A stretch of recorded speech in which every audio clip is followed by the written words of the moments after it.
করে জাতীয় NID card জন্ম তারিখ ভিন্ন হওয়ার কারণে ড্রাইভিং লাইসেন্স আমরা এই মাল পরিবহন শ্রমিকদের দিকে একটু নজর দেবেন।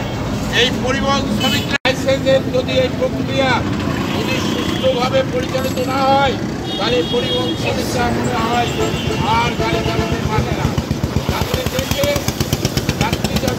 আমি আজকের মানববন্ধনের এখান থেকে বর্তমান তত্ত্বাবধায়ক অনুরোধ করতে দূর করে সহজ শর্তে ড্রাইভিং লাইসেন্সগুলো রিনিউ করতে হবে। আমি আর বেশি কিছু বলতে চাই না। এখানে যারা দিকে সুনজর দেবেন এবং সাংবাদিক ভাইরা আপনাদের সুন্দর লেখনের মধ্য দিয়ে আমাদেরকে এই কাজে সব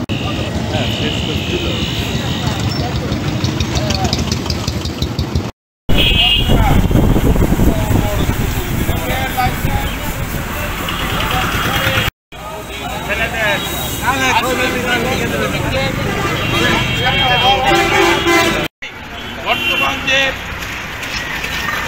তত্ত্বাবধায়ক সরকার আছে আপনারা পরিবহন সারা দেশের যাত্রী এবং মালামাল পৌঁছে দিয়ে এদেশের অর্থনৈতিক উন্নতির একটা